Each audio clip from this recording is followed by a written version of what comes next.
young men are having a crisis in the United States. And yes, there are things that are working against you as a young man. Things like masculinity are no longer seen as a virtue.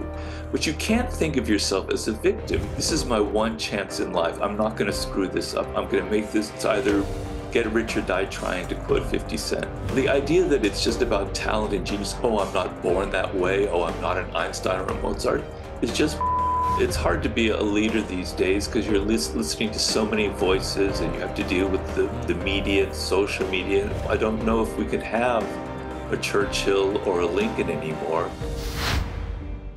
Robert Greene is an international best-selling author and one of the world's most respected thinkers on power, seduction and war. His cult books are beloved by billionaires, CEOs and rappers like Jay-Z and Drake. He's so admired in hip-hop circles, he even wrote a book with 50 Cent about strategy and fearlessness. Greene's powers of persuasion are considered so potent that his books have even been banned in prisons. He recently said that he'd most like his legacy to be creating more bold lions in the world, as there are currently too many timid hares. Obviously, I assume that this was aimed directly at me, and quickly invited him to make his first appearance on Uncensored. Robert Greene, welcome to you. Thank you for having me, Piers. I wasn't thinking about you when I said that. I can safely say, Robert, nobody has ever called me a timid hare. That was a little bit of British humour to kick us off. But I totally agree with your basic premise. And I also think that we are in a very strange world right now. And in a way, when I read Jonathan Haidt's book about smartphones, you can almost chart it back to 2010, where young people seem to be gripped in a sort of epidemic of anxiety and lack of confidence. They've become really a group of timid hares. I'm generalising, not all of them, but many, many, many of them have. Do you agree with Haidt's premise that a lot of it is driven by smartphones? Are there other reasons why we've got so many young people so anxious? I think there's several things going on here. There was the 2008, the great banking crisis. There was COVID. There's been a lot of hard things that they've had to deal with. But when people tell me that, I talk about, my parents living through the Depression and World War II. Yeah. So there are always crises and things that people have had to live through. But yes, I agree with Jonathan Haidt about the smartphone being a lot of the reason for that. So in my book, The Laws of Human Nature, I talk about conformity and tribalism as something very much baked into human nature, right? We want to believe what others around us are believing in.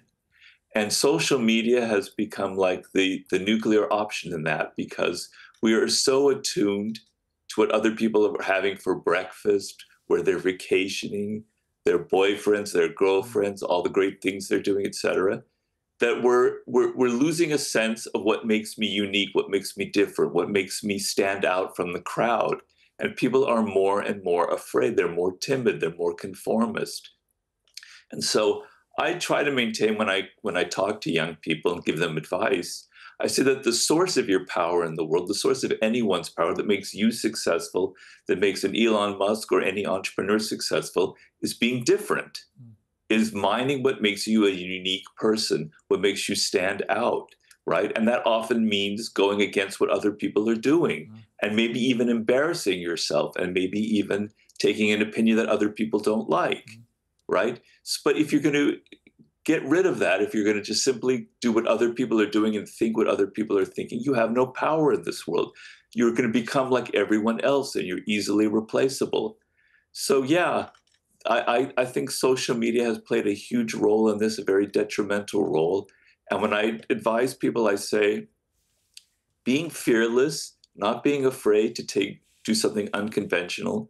My first book, The 48 Laws of Power, was pretty much a very unconventional book and was condemned by a lot of people for being amoral. But it was something that reflected something very deeply about myself. And it has been by far my most successful book. We've sold over 8 million copies in the United States because I was not afraid to do something that hadn't been out there before, to take a stand, to be an individual, to be different. It's so interesting you say this. As you're rattling off a few names there, I'm thinking about the people that are probably the ultimate nonconformist. People like Donald Trump, people like Elon Musk. The reason that they've become so successful in their chosen fields, I think, is because they've got a degree of shamelessness, no doubt about that, but they're not afraid to take chances and risk failure. And I think that is the bedrock, really, is having the self-confidence to actually go for it in life. So many people now are resistant to that. I'm convinced it's exactly why you say. It's because they are drawn to the conformity of social media. And it also encourages very tribal behavior, in the sense of, you see it with the left or the right on X. It doesn't really matter. It's the same kind of thing. A refusal to adjust opinions according to changing information or facts when they evolve into something else. A refusal because you're somehow betraying your tribe. All of that plays into this, this conformist view, doesn't it? Yes, very much so. I mean, I make the point, when you're very young, when you're a child, you kind of know what makes you different. You know what your tastes are. You know what you like, what you don't, what you hate, the kind of things that you're attracted to. And then as you get older, you start hearing these other voices. You start listening to what people are saying on social media, and you become alienated from yourself. You're no longer listening to your own voice. You're no longer hearing what makes you stand out, what makes you different. And you become afraid, you become embarrassed if you do something like that. So social media has this role of kind of drowning out all of that, what makes you different, that voice that says, this is what I'm attracted to, this is what I'm different, this is what interests me. And it makes you listen to what other people are doing. And you no longer have a sense of who you are, right? Of what makes you different from everyone else, what makes you unique. Everybody is born with a set of DNA that it will never be reproduced again in the future or ever in the past. You are truly, truly, truly a unique person genetically. You are unique by the parents that raised you. Nobody else has parents that raised you in the exact same way. Your early experiences are unique. All of this separates you from everybody else. And to lose that is tragic. To lose that is the saddest thing that you could do to yourself. Are you worried that with the explosion of artificial intelligence, the kind of predictions from people like Elon Musk, that we're going to end up, in a few years where humans will become part robot because you'll be able to repair organs and things that would otherwise have killed you with little sort of robotic engines and so on. Are you worried that as part of that inevitable move into a more robotic world, that we will literally become more robotic as a people? Well, I'm very afraid for AI for various reasons. Yes, I am afraid about that. But I like to make the point that what is truly magnificent about being a human being is our brains. The human brain is the most complex organ in the universe. The number of connections, neuronal connections, is astronomical. You can't even begin to calculate it. Our creative powers are absolutely immense. And what you're seeing with things like AI is that our brains are turning to mush. We're no longer exercising it. So students, young people now, are no longer doing any kind of mathematical calculations on their own. Everything is through the computer. Everything is through AI. They no longer have to think. They no longer have to use kind of their own logic in solving problems. Like when you were a child and you had to do algebraic formulas that kind of developed your mind and made you think. I'm somebody that has studied a lot of foreign languages, and I speak several languages. And it has completely enriched my brain. It makes me think on a different level. It makes me understand other cultures. We're now going to be growing up in a world where people don't learn other languages because you can instantly translate something through AI, right? So it's making us lazy. It's going to have a very neutralizing effect on the human brain, on our powers, on our confidence in the brain itself. And yes, we're going to be becoming more and more marginalized, and the robots are going to be taking over. Yes, it concerns me deeply. You had, I read, 50 jobs when you were younger, before you became this gigantic selling writer. I mean, give me a flavour for some of the weirder jobs you did. And then how did you work out that your real mission in life was going to be telling us how we should try and save our lives? If you're stressed about back taxes, miss the April deadline, or your books are a mess, well, don't wait. The IRS is cracking down. Penalties add up fast, 5% per month, and up to 25% for not filing. Tax Network USA can help. They've assisted thousands of Americans, from employees to business owners and people who haven't filed for years. They have direct access to powerful IRS programs and expert negotiators on your side. Tax Network USA knows how to win. You'll get a free consultation, and they may even be able to reduce or eliminate what you owe. So don't wait for the next IRS letter. Call 800-958-1000 or visit tnusa.com/peers. That's tnusa.com/peers for expert help on your taxes. Well, I lived in Europe for about 5 or 6 years, and I had every kind of imaginable job there. I was a tour guide in Dublin. I worked for a television company in London.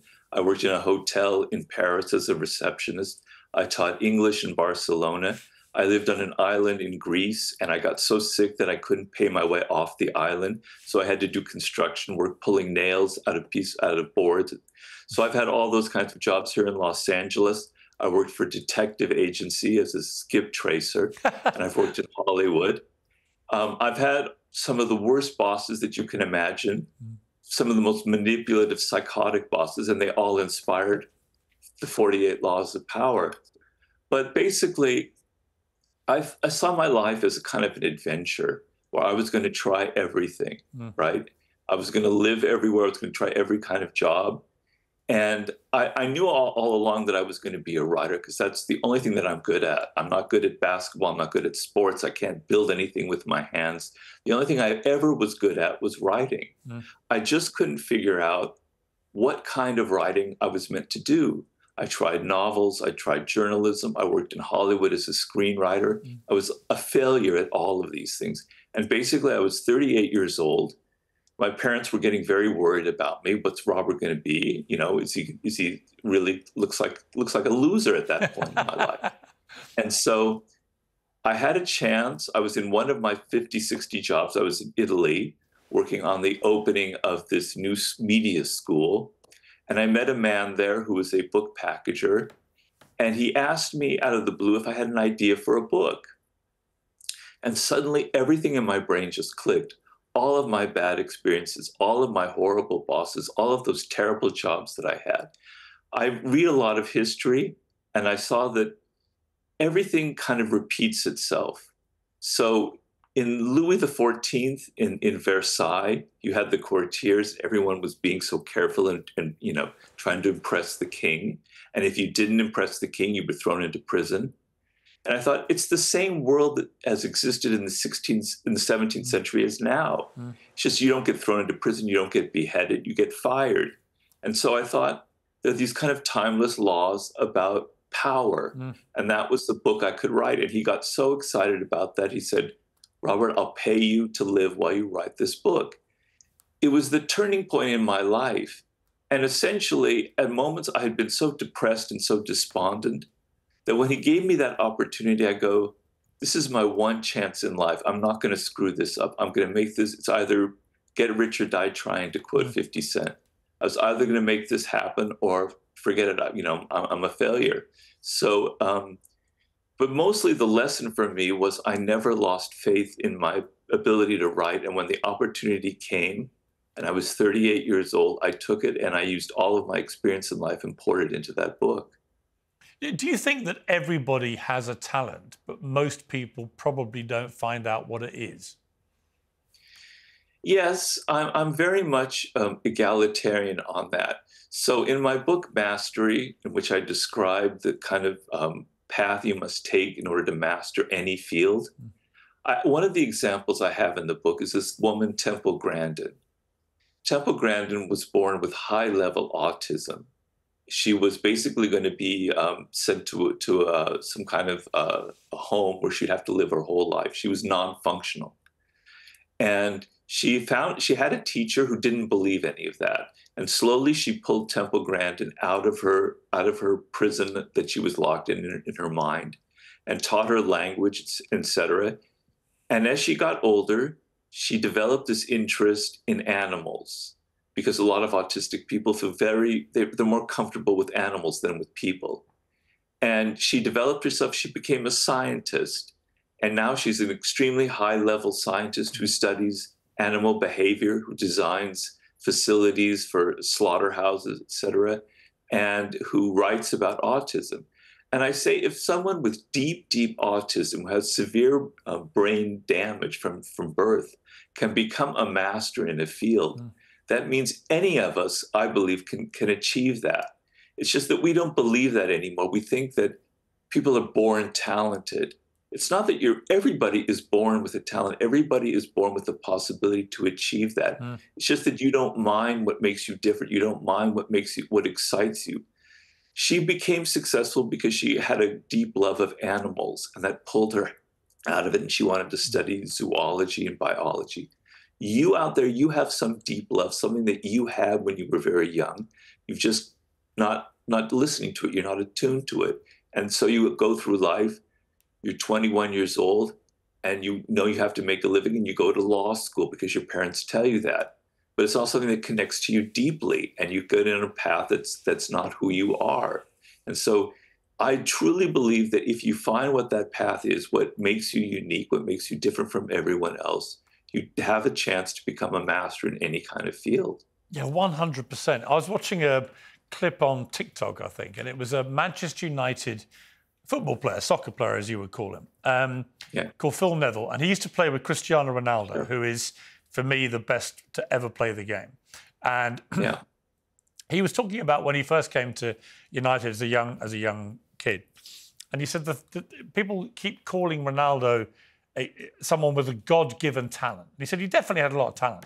He said, but what he had was an unbelievable work ethic. He'd identified that he had a talent. And he said he used to spend hours and hours more at the training ground every day than everybody else. Then he would go home and he would get onto YouTube and he would study the tricks and the moves that were being made by the people he most admired in football. And then he would work hard at the training ground to replicate them. So his point being, yes, he obviously had a great talent, no question.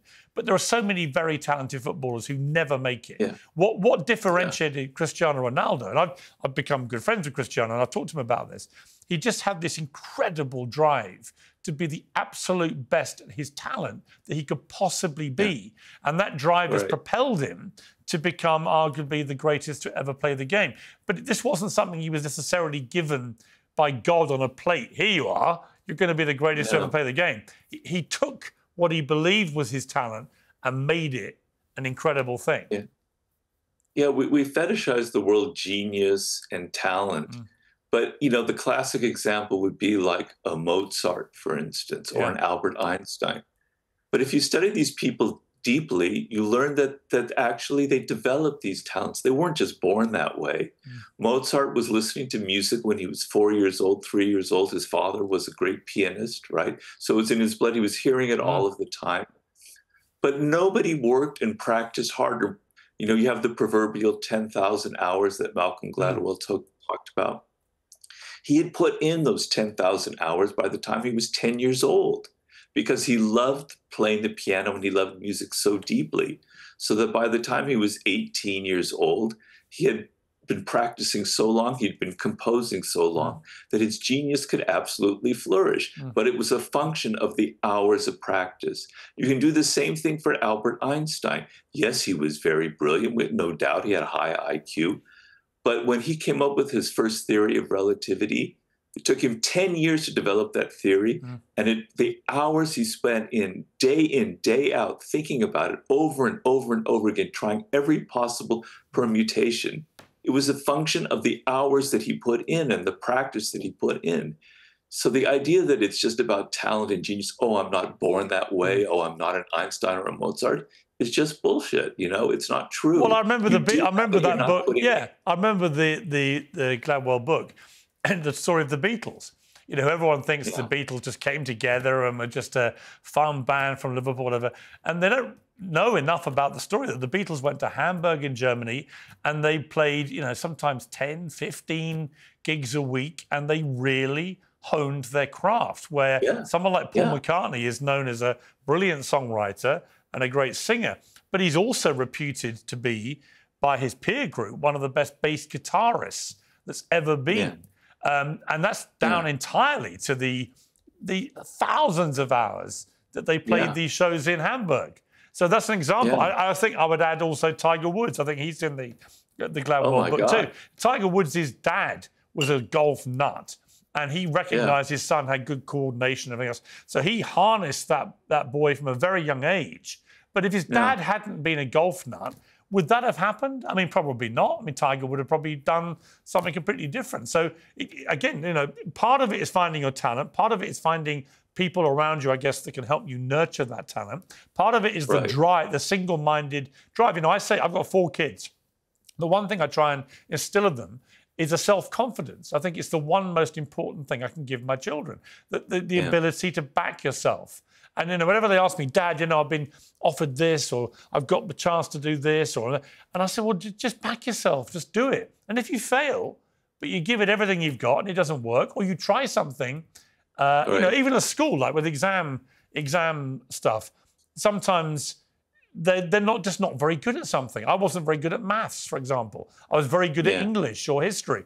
But I used to try my best. You know, on sports day, I wasn't a natural athlete. I was very good at cricket and quite good at football, but I was no good at sprinting and throwing and those kind of things. But I used to win the non-finalist race, which was for all the losers, because I was determined that I would be the best of the losers. And that was a drive that I had, just not to just accept that I was going to be crap, right? And so I do think a lot of it is just an ability to back yourself. Now, everybody knows how much I enjoy my tea, and I'm very happy to say that today's show is sponsored by Pique's Pure Fermented Teas. These are not your average brews. They're sourced from 250-year-old wild trees in the Himalayan foothills, which are untouched by modern farming. No pesticides, no fertilizers, just nature at its best. Pure delivers a full spectrum of prebiotics, probiotics, and postbiotics, just like the fermented foods found in longevity hotspots. It comes in crystal form, so there's no messing around. Just dissolve, sip, and feel the difference. It's trusted by health experts, including Casey Means and Dr. Mark Hyman. There's teas for all occasions, and they all support your gut health, metabolism, and cellular renewal. The next time you put the kettle on, ask yourself, is my tea working as hard as me? Pique's Pure Fermented Teas, for the gut of a Brit and the longevity of a Himalayan monk. Get 20% off for life, plus a free frother and glass beaker with the Pure Bundle. Visit piquelife.com/Piers. That's Pique, Pique, life.com/Piers. Yeah. Well, you know, we go back to what we were first talking about, social media and young people being so afraid. And the main fear that people have, particularly like I think in adolescence, is failure. So if I fail at something, if I try to start a business or write a book and I fail, it's going to be a tremendous blow to my ego. And so the best thing to do is to not even try. If I don't try to be good at something, if I don't try to write that book, if I don't try to start that business, then I won't fail, and then I won't have to deal with those consequences. But you only grow by failure. I failed at so many things I can't even begin to describe to you. I was a terrible screenwriter. I was not really very good at journalism. The novels that I wrote basically sucked. I failed over and over and over again. But each time I failed, I learned lessons. I learned why I was not good at this. I learned that this is not something that I was destined to do. There's something else for me, right? And I talk in my book, Mastery, about Henry Ford, who created basically the modern factory and automobile industry. He failed 3 times to start his own business, which in the automobile industry in the 1890s was you forget it, you have no chance, no hope. He said the only way I succeeded was by I kept trying, and I failed, and I learned by each failure. So coming back to people's fear of trying things, it's only by trying and failing that you're ever going to learn, you know? Well, I love the quote from Wayne Gretzky, the ice hockey legend, the greatest ice hockey player in history, Canadian. And you know, he has this great quote: "You'll miss 100% of the shots you never take." And then there's also the Michael Jordan one, where he talks about all the shots he's missed. Now, people talk about the great shots he made, but they don't talk about the shots he missed thousands and thousands of times. He took a shot and missed, right? But he, because of the ferocious work ethic, ferocious backing of himself, he also made more shots than he made. And that's how greatness is done, right? Yeah. Yeah, I talk in my book about a man I interviewed for Mastery named Cesar Rodriguez, who was the last American Air Force pilot who's been decorated for his fighting in the first Iraq War, the Desert Storm. He was an ace, the last ace in the American Air Force. And Cesar is very short. He's not physically talented. And when he went to the academy in Arkansas or wherever to become an Air Force pilot, he was not one of those golden boys as portrayed in like Top Gun, those people who were destined to be the best fighter pilots. He was one of the worst, right? And he was, out of the 80 people in his school, he was ranked like number 79 or something.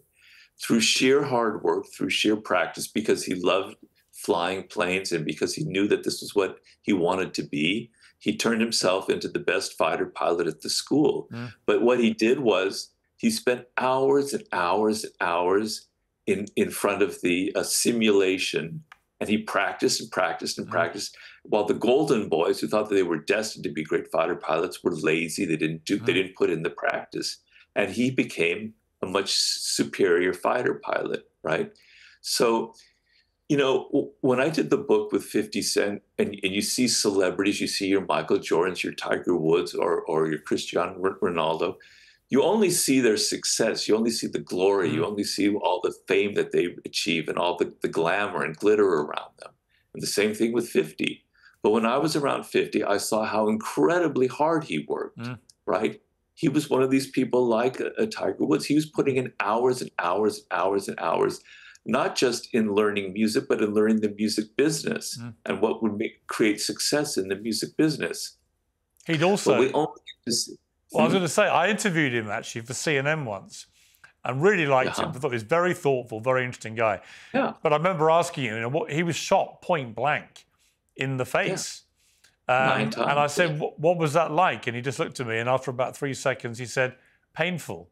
But I remember thinking that must give you that kind of experience, again, the kind of fearlessness that someone like him developed. I mean, partly it's probably surviving something like that. A lot of people who have that slightly fearless streak. I mean, look at Trump now, Mark II as a president. I think that I've known Trump a long time, long before he was a politician. But I think surviving an assassin's bullet has given him a real impetus to make his mark, to leave a legacy that matters. And he feels like he's got another chance at life and the presidency and so on. But without that, I wonder if we would be seeing the kind of Trump that we're seeing at the moment. In other words, there's lots of stuff that will test you, right? I mean, I always bore my kids with the Rocky quote to his spoilt brat son when he says, life's really tough. It's not about how hard you can hit. It's about how hard you can get hit and get back up and keep moving forward. That's how winning is done. I bet every single person that you've written about in your books, at some stage, that has been what they've had to do, right? Everybody gets whacked over. It's just how you deal with it. Yeah. I mean, a lot of young people now, they complain about how hard they've had it with all the different crises that we mentioned and COVID and all this stuff. But then I try and point out, look at the generation that grew up in the early 20th century, and they had to deal with World War I, and then the Great Depression, and then Hitler and World War II. I mean, think of all the things that they had to deal with and all the blows that hit them. I'm thinking of my parents' generation. So the idea that somehow I have it harder, oh my God, I've had to suffer so much, I'm the victim.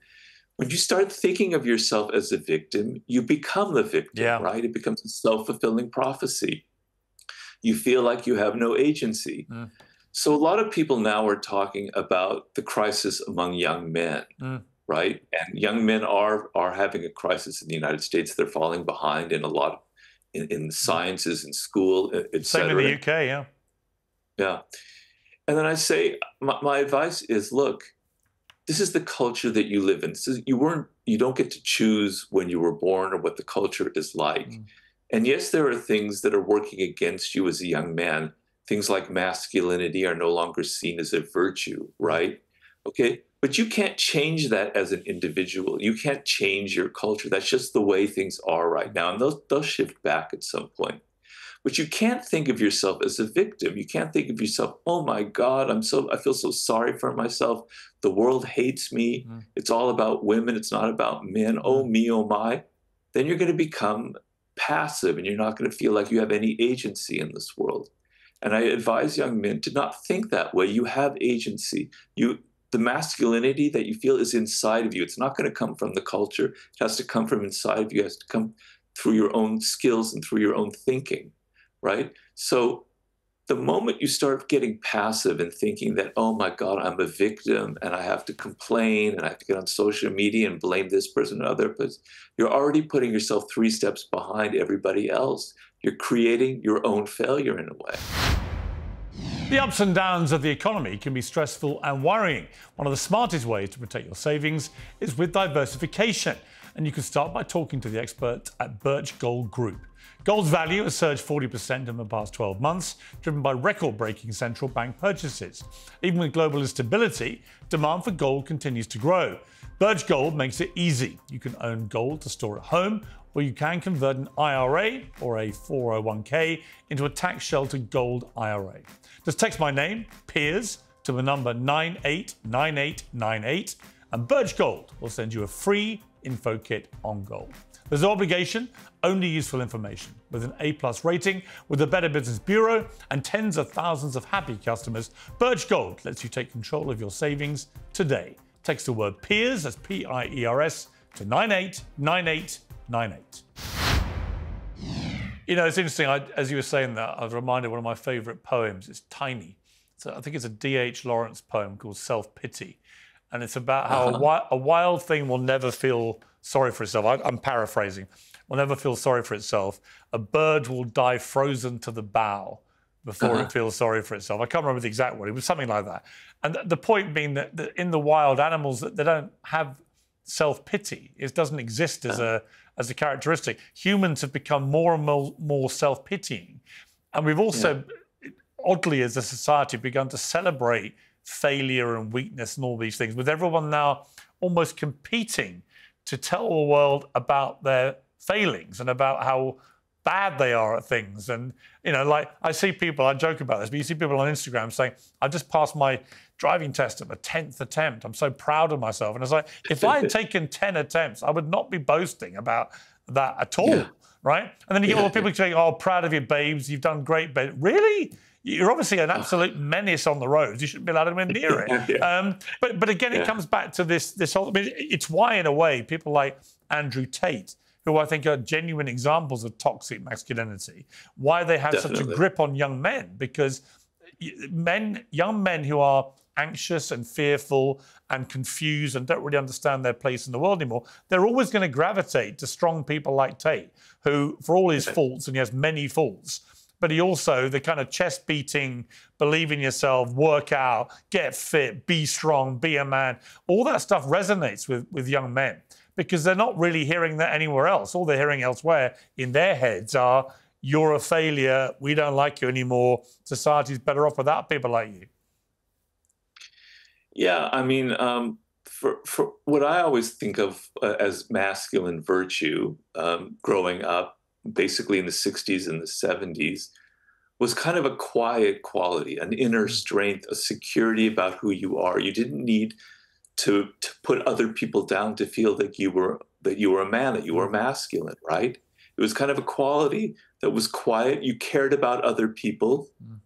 You respected women. You didn't get to feel superior by disrespecting women and seeing them as inferior. You felt secure about yourself. And there were icons like that in movies. I remember like Gary Cooper and Montgomery Clift, Clark Gable. Kind of in Westerns, you know, that kind of quiet inner strength. To me, I grew up, that was sort of like what it meant to be a man, to feel secure in yourself and not feel like you have to put other people down. So when I see that kind of performative masculinity of an Andrew Tate, all I see is a lot of inner weakness. I see a child screaming out for pain. I see a child that feels very insecure about themselves.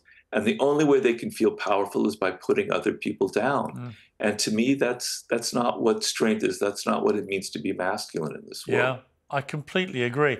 You've talked a lot about powerful people from history, many of them very malevolent in the way they had their power. Who, when you think back in history, is a great example of good power? In other words, somebody that had a lot of power and utilized it in a really impressive and good way. Well, they're fewer. They're more of the malevolent variety. But I think to me, one of the icons would have to be Abraham Lincoln. Yeah. Now, Lincoln is a very interesting man. He's a lot stranger and weirder than people realize. You know, he was very depressive. He was very melancholic as a young man. He thought a lot about death. He had a very kind of poetic soul to become a president. And so when he did become president, you know, he obviously faced the worst crisis that we've ever had in the history of our country. And he was very wise in the sense that he understood that the power that he had to think longer term. He couldn't just react to things in the moment. So he had a vision. He had one idea, which was very simple: maintain the union of the United States. I will do everything to maintain the union, even if it means offending some of the people in the North who think I'm being too soft in dealing with the South, right? And so his idea of maintaining the union, he kept throughout all the early years of the war, which were going very badly for the North. And people were losing faith in him, and they were saying, he doesn't know how to prosecute this war. He needs to change. He needs to do something else. He stuck to what his original belief was, which was, everything is governed by the need to maintain the union even after I'm gone, even after I'm no longer the president. I can't crush the South so deeply that their soul is created, that they're going to try and get revenge, right? And people criticized him. He could handle the criticism. He didn't let it change him. He was flexible enough, but he didn't let anybody kind of sway him from this one path that he had. And he was so strong, but it was a kind of an inner strength where he didn't have to boast. He didn't have to tell people how great he was. And to me, he is an icon of how to use power correctly, of how to understand that the things that you do have consequences, and that you can go too far. You can prosecute the war so far that you create other problems in the wake of the success that you have. So to me, he's kind of one of the icons of it. And I could choose others, but he'd be the one that stands out the most. Yeah, and I actually loved Daniel Day-Lewis's performance as Lincoln in the movie. I thought he captured him brilliantly. I mean, I would say that the two for me, I would counter with one I never met, sadly, but wished I had. He died about 2 months before I was born. Sir Winston Churchill, who, a bit like Lincoln, prone to depression, drank way more than he ought to. Very much.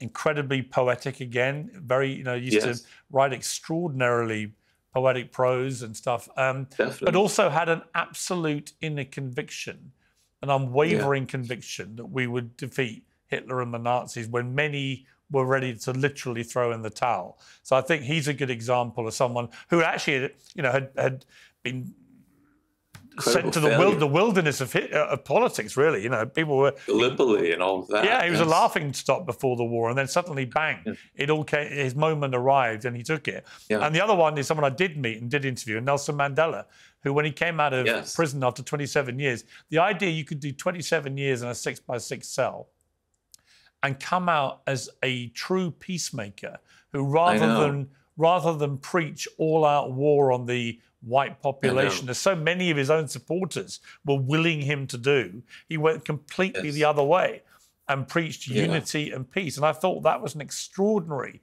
inner strength for the greater good of his country. And as it turned out, the greater good for him too, and his reputation and everything else. But first of all, he did it because it was going to be great for South Africa. So I think that was true greatness and a great utilization of power when he got it. I wonder what makes somebody like a Mandela. Why did he come out of prison not bitter and not seeking revenge, whereas anybody else would have? What was unique about him? I don't know. I just don't know the answer, but I think it's what makes him so special in history. And Yeah. I think Churchill's resolve is what makes him so special in history, because so many others, most people, I think, would have just caved and done a deal with Hitler. And to him, he just wasn't going to do it. Yeah.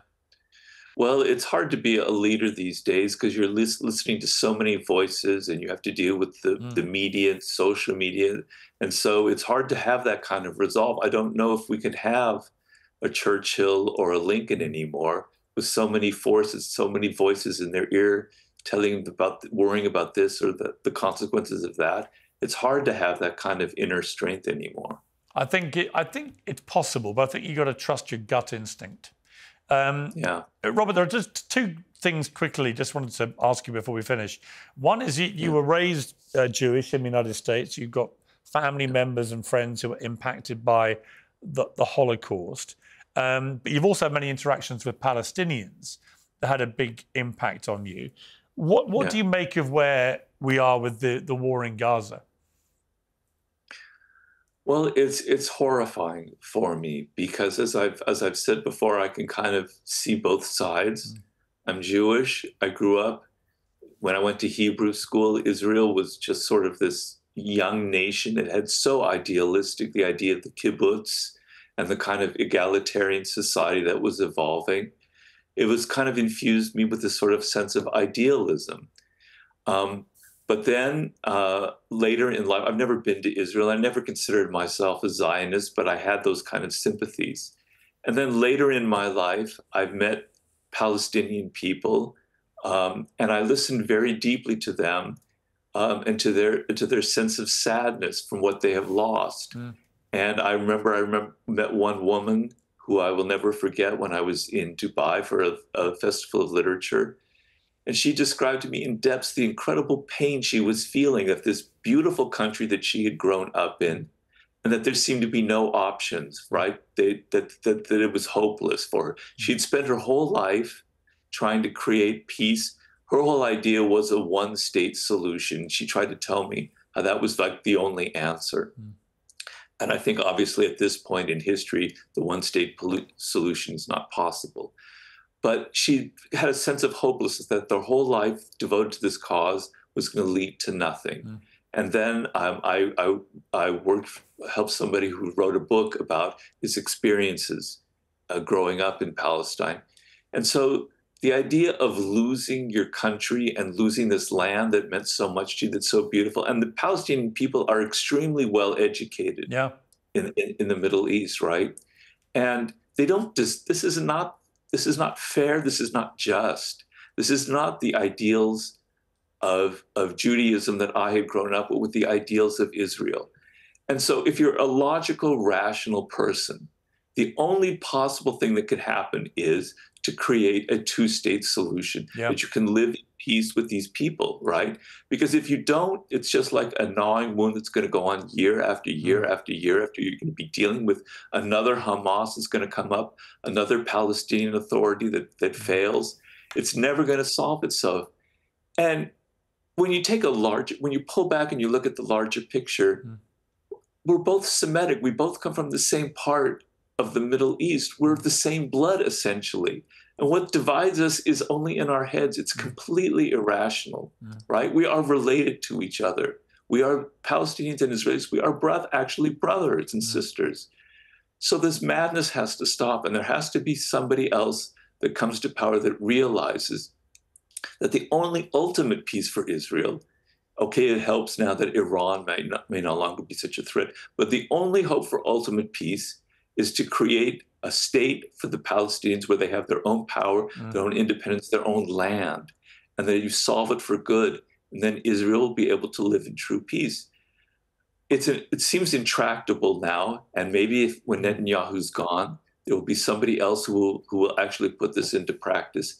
If somehow, in all the madness going on right now in the Middle East and Iran, if that could be part of the solution, where not only is it about Iran agreeing to de-arm itself, to not have a nuclear program, but it also is about finding a solution for Gaza, then there will finally be some hope for that region. I completely agree with everything you just said. I just want to end quickly. You suffered a serious stroke in 2018. Yes, I did. triggered by a wasp sting that gave you a blood clot, put you in a coma. It seems a totally bizarre thing. I'm actually allergic to wasps, so I have a lot of sympathy and consider myself very lucky given what happened to you. You still have, I think, some mobility issues, but I'm just curious, really, as somebody who's spent your writing life giving so much advice to people, in that moment of incredible adversity for you personally, what was the thing that you sort of miss most about normal life? And what was the great lesson that the whole experience gave you moving forward? Well, it's kind of hard for me to describe because it's so emotional. But I was somebody who was very physically active. I'm not an athletic person, but I love exercise. I was swimming every third day in long distance swimming, mountain biking, hiking. Every single day of my life, even if I was sick, I was always exercising and moving. It was my way of overcoming stress. And suddenly, I have the stroke and it totally kind of knocks out the left side of my body. I can't do any of that, right? It's all taken away from me overnight. It was horrifying for me.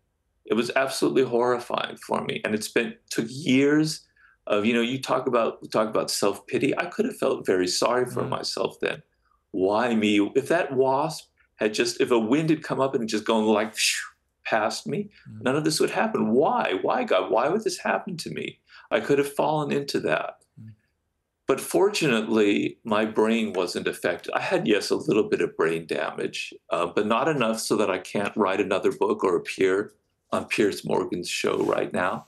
So thankfully, I could write this other book, and I put all of my energy and all of that self-pitying into writing something else, into being productive. And I'm writing a book now that I think is extremely important for the world and for people, and it's kind of my mission in life. And it's based on my near-death experience because I was driving a car in Los Angeles when I had my stroke, and my wife noticed something, and she forced me to pull over. I came very close to getting in an accident. It would have been the death of me, right? And I went into a coma, but if anything had gone wrong, if I'd been delayed by 30 seconds, I wouldn't be here talking to you. And so the lesson I tell people is, if only before my stroke, I had realized what could be taken away from me, I would have appreciated every single moment when I was in that pool swimming, when I was hiking, when I was riding my bike. I wouldn't take it for granted. And I look out my window now and I see people running and biking and doing all the things that I cannot do. And it's very sad for me. And I go, they don't understand. They don't appreciate. They don't know that you're going to get older and it's going to all be taken away from you. So every moment of your life, you have to have this incredible gratitude about your body, about what you can do, about what you have, the powers that you have, because they can be taken away from you in a moment like it was taken away from me. So please don't take any of this for granted. It's my main message and my main lesson. What a great message. Yeah, I think my ex-bio is my favorite quote, which is live every day as if it's your last, because one day you'll be right. Yeah. It is a great quote, yes. Robert, I could talk to you for hours, and hopefully another time I will, but we've run out of time. I've absolutely loved that conversation. Thank you very much indeed. Thank you. I very much enjoyed it, Piers. Yes, I'd love to be on again anytime. You just let me know. I will. Thank you very much. Piers Morgan Uncensored is proudly independent. The only boss around here is me. If you enjoy our show, we ask for only one simple thing. Hit subscribe on YouTube and follow Piers Morgan Uncensored on Spotify and Apple Podcasts. And in return, we will continue our mission to inform, irritate and entertain. And we'll do it all for free. Independent, uncensored media has never been more critical, and we couldn't do it without you.